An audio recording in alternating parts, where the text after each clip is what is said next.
Hello students, it is Vinod Acharya. हमने जो last time पढ़ा था वो हम पढ़ रहे थे ड्रॉस-लाटी एप्लीकेशंस, और ड्रॉस-लाटी अर्ली एप्लीकेशन हमारे पास है electric field due to a uniformed charged spherical shell. Sphere सुना है आपने, है ना? Spherical shell, spherical shape, yes. ये हमने स्फेरिकल सेल बनाई है।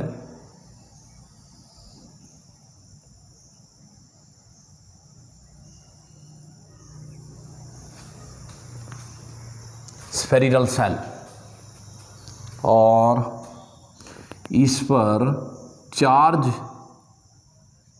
यूनिफॉर्मली डिस्ट्रीब्यूटेड है। चार्ज इसके ऊपर यूनिफॉर्मली डिस्ट्रीब्यूटेड है, और ये डिस्टेंस हुआ the radius of this spherical shell is R. हमें एट ए पॉइंट P, इस पॉइंट P पर इलेक्ट्रिक फील्ड इंटेंसिटी निकालनी है with the help of Gauss law. तो याद कीजिए हमारा पहला प्रोसीजर क्या रहता था। हमारा फर्स्ट स्टेप जो है वो ये बोलता है कि आपने जिस पॉइंट पर इलेक्ट्रिक फील्ड इंटेंसिटी निकालनी है उसमें से जाता हुआ एक गॉसियन सरफेस बनाइए। हमने गॉसियन सरफेस बना दिया। कैसा बनेगा? वो भी स्फेरिकल ही होगा।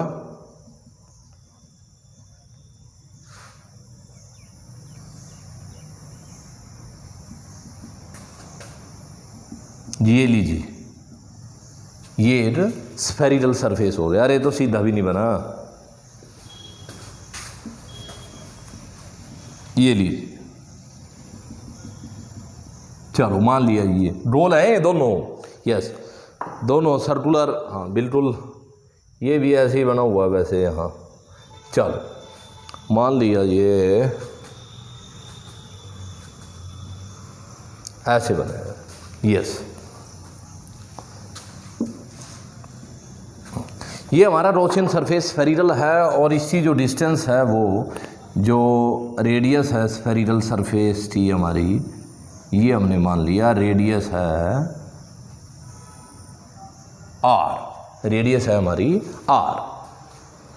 अभी देखिए हमारा एक इसमें वर्ड आया है स्फेरिकल सेल। ये स्फेरिकल सेल का मतलब होता है एक ऐसा स्फीयर जो अंदर से खाली है, जैसे फुटबॉल होती है। फुटबॉल, अभी देखिए यदि फुटबॉल पर चार्ज डिस्ट्रीब्यूट किया जाए तो उस फुटबॉल के सरफेस के ऊपर चार्ज आएगा, और उसके अंदर क्या है? बिल्कुल खाली है। और यदि मैं इस फुटबॉल में जो मटेरियल फुटबॉल की लेयर का है वो सारा उसमें भर दें, वो ठोस हो जाए, सॉलिड हो जाए पूरा का पूरा, तब वो एक सॉलिड स्फीयर हो जाएगा। आप स्फेरिकल सेल का मतलब ये हुआ कि हमारा जो चार्ज है वो सिर्फ इस लेयर के ऊपर है, इसके अंदर जो ये स्पेस है ये सारा कैसा है? वैक्यूम बना हुआ है, खाली स्पेस बना हुआ है। चलिए अब लिखते हैं अपने वर्ड्स इस स्फेरिकल सेल के बारे में, और ये हमने लिख दिए हैं। अब ये देखिए, consider a spherical shell of radius r and O is its center. O is its center. The charge Q is distributed uniformly on the surface of the cell. Assume sigma is the surface charge density. Surface charge density charge distribution में आई थी हमारे पास। Surface charge distribution में charge पर unit area इसका इतना है, चार्ज पर unit area. And we want to calculate electric field at a point P distant r, जो स्मॉल r दूरी से है centre of the spherical shell से। अब हमें इस पॉइंट पर चाहिए, पॉइंट P। हमारे यहाँ 3 केस बनते हैं। पहली जो केस है हमारा, यदि हम पॉइंट P यहाँ ले लें, it means outside the spherical cell, हो सकता है ये पॉइंट P हम यहाँ ले लें, ये दूसरा केस है, और यदि ये पॉइंट हम यहाँ ले लें तो इस टॉपिक को हम 3 तरह से डिस्कस करते हैं। पहला केस है हमारा केस 1, व्हेन द पॉइंट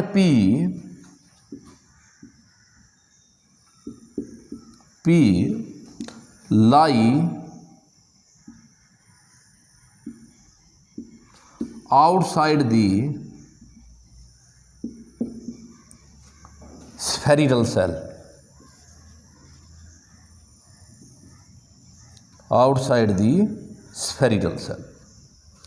अब हमने आउटसाइड द स्फेरिकल सेल है, इस सेल के लिए हमने अब गॉसियन सरफेस बना लिया है। तो सबसे पहले क्या बनाएंगे हम, स्टेप 1 याद कीजिए। Step 1, consider a Gaussian surface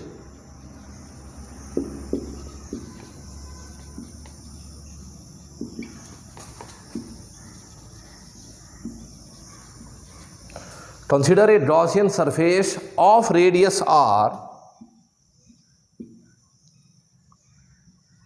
small r, ताकि स्मॉल r रेडियस का ये गॉसियन सरफेस बनाया है ताकि हमारा जो पॉइंट P है वह हमारा गॉसियन सरफेस के ऊपर रहना चाहिए। Consider a Gaussian surface of radius r। अब keep in mind the point P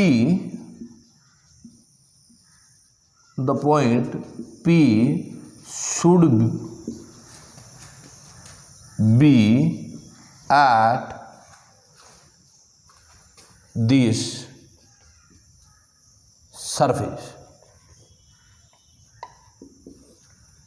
should be at this surface। Okay, अब ये हमारा स्फेरिकल सेल पे चार्ज है। अब यदि इस पर पॉजिटिव चार्ज है तो हमारा फील्ड ऐसे जाएगा, हमारा फील्ड बाहर जाएगा, और ये फील्ड, इट मीन्स यहाँ से हमें जो फील्ड लाइनें हैं, जो इलेक्ट्रिक फील्ड इंटेंसिटी डायरेक्शन है, वो ऐसी फील हो रही जैसी ये सोर्स चार्ज से आती, जैसी ये पॉइंट चार्ज से आई थी। और इलेक्ट्रिक फील्ड इज, इस पॉइंट पे देखते हैं, आउटवर्ड एंड कौन सा आउटवर्ड है, रेडियली आउटवर्ड। तो हमने लिख दिया electric field is radially outward. Gaussian surface के ऊपर ई और थीटा, दूसरे स्टेप में हम जो पहले स्टेप में गॉसियन सरफेस बनाया और उस पर ई और थीटा को स्पेसिफाई किया जाता है। Yes, electric field is radially outward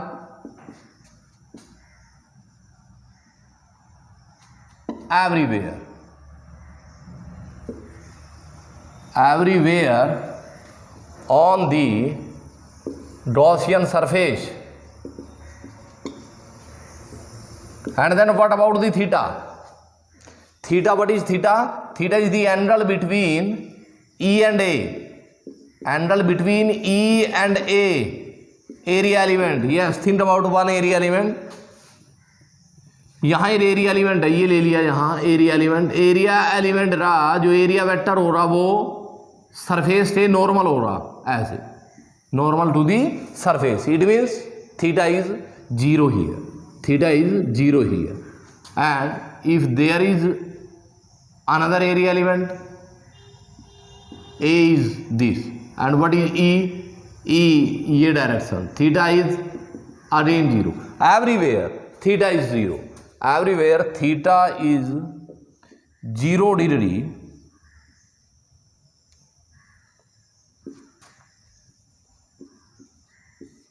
on the surface। It means it is our Gaussian surface। E and theta पहले ही स्टेप में होता है कि गॉसियन सरफेस बनाइए और ई और थीटा को स्पेसिफाई कीजिए। हमारा ई यूनिफॉर्म है, रेडियली आउटवर्ड है, और थीटा की वैल्यू ई और ए के बीच 0 है। दूसरा स्टेप देखते हैं। अब हम दूसरे स्टेप में हमारे पास क्लोज इंटीरियर लेते थे हम, सरफेस इंटीरियर लेते हैं तीसरा अपने गॉसियन सरफेस का। और चलो लीजिए step 2, close interior of E dot D S is equal to, इसकी वैल्यू निकालते हैं। अब यहाँ से ई यूनिफॉर्म है, उतना ही है, तो ई को मैंने बाहर ले लिया है ई। अब हमारे पास आया डी एस। डी एस क्या है? एरिया एलिमेंट है, उसका एरिया है, एरिया एलिमेंट का एरिया है, ये दूसरे एलिमेंट का एरिया है, यह तीसरे एरिया एलिमेंट का एरिया है। यदि इसमें पूरे सरफेस के ऊपर एरिया एलिमेंट बनाए जाएं और सब एरिया को जोड़ दिया जाए तो हमारे गॉसियन सरफेस का एरिया आ जाएगा। और गॉसियन सरफेस का एरिया कितना होगा हमारा? ई इंटू स्फीयर का एरिया क्या होता है? 4 पाई आर। कितनी है गॉसियन सरफेस की? Small R, 4 pi R square. ये आपने कंफ्यूज नहीं होना है। आर हमारी, ये आर जो है हमारी स्फेरिकल सेल की आर है और ये हमारी गॉसियन सरफेस की आर है। तो अब हमने थर्ड स्टेप में क्या करना है? Charge and closed with in the Gaussian surface कितना है? चार्ज कितना आएगा इसमें? इस गॉसियन सरफेस, ये हमारा गॉसियन सरफेस है डॉटेड, इसमें चार्ज जितना है, जितना चार्ज इस सेल के ऊपर है सारा spherical shell. Charge and closed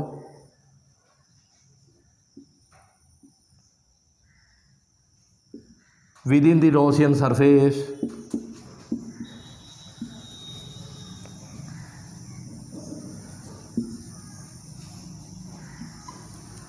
Q within the Gaussian surface कितना आया है? Q। अप्लाई कीजिए स्टेप 4। स्टेप 4 में आया हमारे पास apply Gauss theorem, E dot D S is Q inside the Gaussian surface divide by epsilon, and then we have E into D S 4 pi R square into Q divide by epsilon. और अब E की value हमारे पास आई है 1/4 pi epsilon Q over R square. Yes, ये value आई है उस पॉइंट पर जो हमारा पॉइंट P केस 1 था हमारा, when the point P lie outside the spherical shell, जब हमारा पॉइंट P स्फेरिकल सेल से बाहर है, and it is which is equal to same, which is same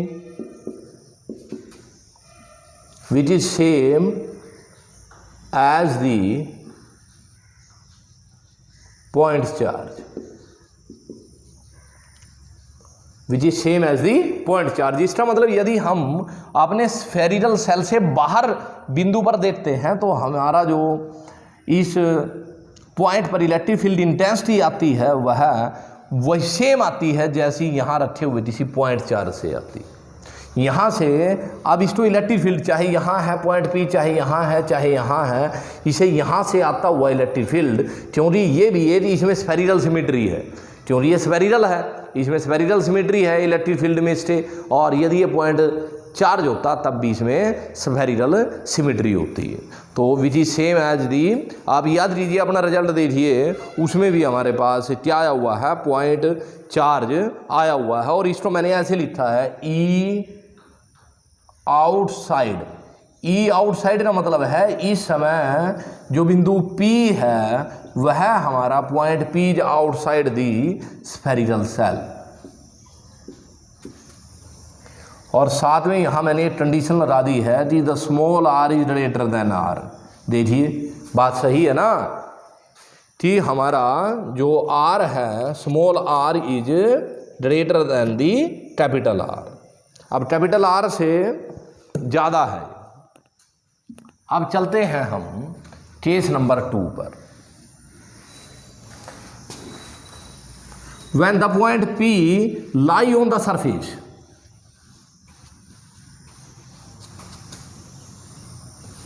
when the point P lie on the surface. Case 2, when the point P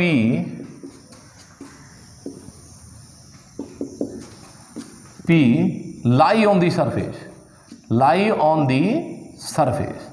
यदि वो surface पे लाई करे, then what happen. देखिए ये इस पॉइंट P को बना लिया हमने यहाँ, तो गॉसियन सरफेस जहाँ हो रहा बिल्कुल इसी के बराबर हो रहा, बिल्कुल इसी के ऊपर से जा रहा ऐसे। इस कंडीशन में क्या हुआ, इस कंडीशन में हमारा R और R दोनों बराबर हो जाएंगे, हमारे R और R दोनों बराबर हो जाएंगे। जितना हमने कैलकुलेशन की है वो बिल्कुल सेम रहेगी, और हम डायरेक्ट हम लिख सकते हैं कि हमारा जो रिजल्ट रहेगा वो जहां हमारे पास कैपिटल R है वहां हमारे पास कैपिटल जो हमारा स्मॉल r है वहाँ कैपिटल R आ जाएगा। तो हमारे पास इलेक्ट्रिक फील्ड इंटेंसिटी का फॉर्मूला था 1/4 pi epsilon not Q upon, पहले यहाँ r² था, अब सरफेस के ऊपर यह ऐसे आ जाएगा, और ये हुआ हमारा, और यहाँ कंडीशन लिख दी हमने R = R। इट मीन्स जब हमारा पॉइंट P सरफेस के ऊपर आ जाएगा, ये पॉइंट P हमने यहाँ ले लिया, इस सिचुएशन में R और R दोनों बराबर आ रहे, दोनों R और R बराबर आ रहे। हमारा यदि यहाँ एक गॉसियन सरफेस बनाया जाए, मान लो यहाँ एक गॉसियन सरफेस हम बनाते हैं, तो वो गॉसियन सरफेस बिल्कुल इसके जस्ट इसके साथ साथ चलेगा, और दोनों R और R दोनों बराबर रहेंगी। उसी तरह सब कुछ इलेक्ट्रिक फील्ड की डायरेक्शन भी वही रहेगी, सब कुछ एवरीथिंग सेम रहेगी, सिर्फ हमारा जो कैपिटल R और जो स्मॉल r हैं वो आपस में इंटरचेंज हुए हैं। अब हमारा यहाँ से देखिए आप, ये तो हुआ हमारा E सरफेस, अभी थोड़ी देर पहले हमारे पास था E आउटसाइड, और उसकी वैल्यू थी 1/4 pi epsilon not Q upon R²। अब ये देखिए R कौन सा बड़ा है, R हमारे पास फिगर से छोटे वाला बड़ा है, यदि यह बड़ा है तो ये वैल्यू कम है। इट मीन्स मैं यहाँ से लिख सकता हूँ E outside is less than E surface. E surface के पास E इलेक्ट्रिक फील्ड इंटेंसिटी की वैल्यू ज़्यादा रहेगी। बात समझ आई? यस। अब चलते हैं थर्ड हमारी सिचुएशन पर।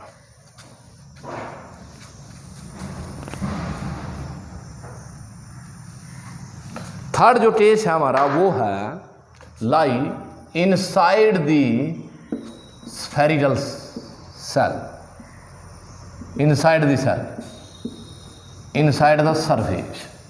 अब चलिए, अब हमने मान लिया कि पॉइंट P, ये तो R है, देखिए पहले पॉइंट P यहाँ था, अब यहाँ, अब हमने मान लिया पॉइंट P यहाँ, तो ऐसा गॉसियन सरफेस बनेगा।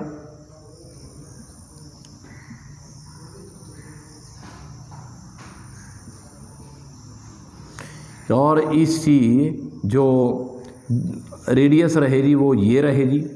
इस पर देखिए इलेक्ट्रिक फील्ड कैसा रहेगा।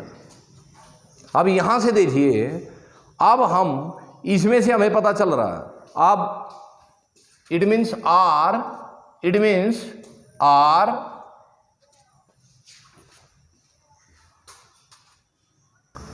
अब हमारी कंडीशन क्या रहेगी? हमारी कंडीशन हुई R less than R, less than R।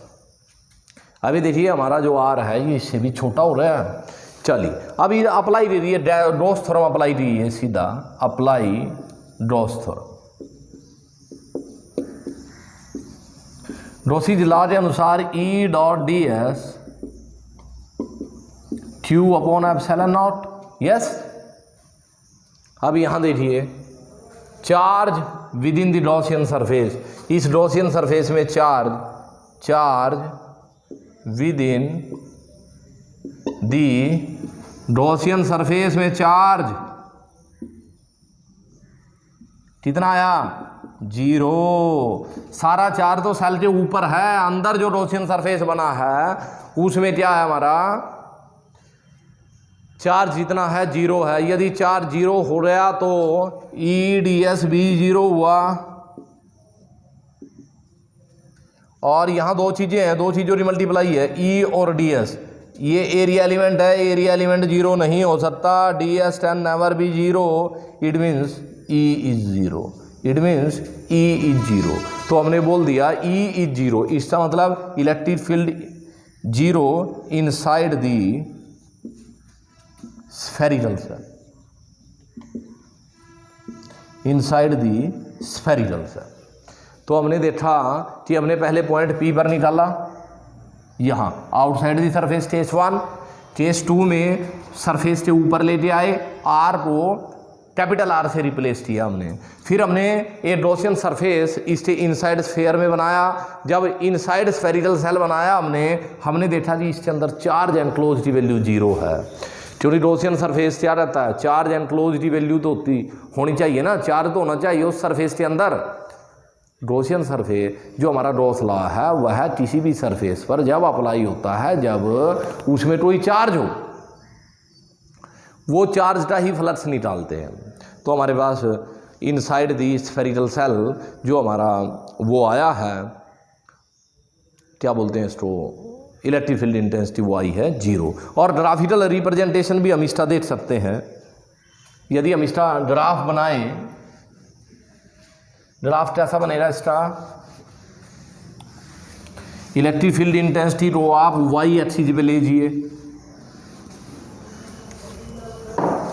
पहले इन तीनों को लिखिए, ई आउटसाइड ये हुआ हमारा 1/4 pi epsilon naught Q over R square.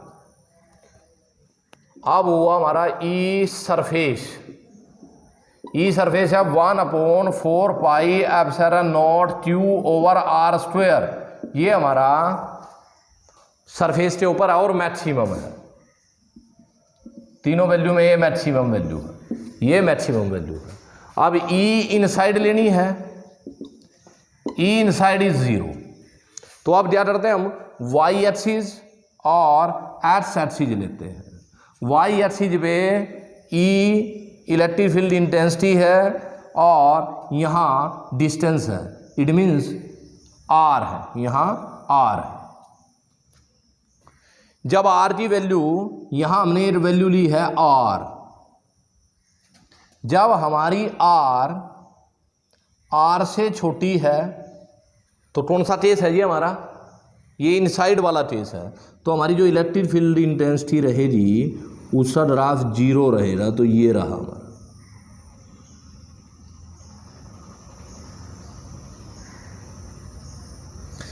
जब R is equal to R आया तब वैल्यू मैक्सिमम आई, मान लो ये मैक्सिमम वैल्यू आ रही इतनी, ये हमारी मैक्सिमम वैल्यू आई है R is equal to R पे। और इस मैक्सिमम वैल्यू की इतनी है 1/4 pi epsilon naught Q over R square, ये हमारी मैक्सिमम वैल्यू है। और जब आउटसाइड, ये ई इनसाइड है, यहाँ ई इनसाइड के लिए रिप्रेजेंट हो रहा, ये ई सरफेस पे रिप्रेजेंट हो रहा।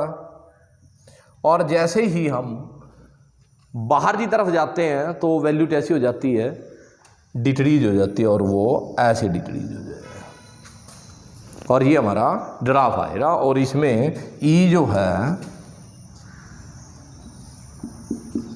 1/r² है, ई जैसी है 1/r² है। यहाँ हमारा इस पर हमारा r is equal to R है, r is equal to R है। ये r कैपिटल R से छोटा है, यहाँ कैपिटल R और ये दोनों बड़े हैं। और यहाँ दिखाया हुआ हमने कि E हमारा जीरो है, क्योंकि E इस लाइन पे ना, तो E जीरो है। यहाँ E मैक्सिमम है और यहाँ E ऐसे है। तो it's all about the electric field intensity, it's all about the electric field intensity due to a uniform charged spherical shell. Okay, thank you very much.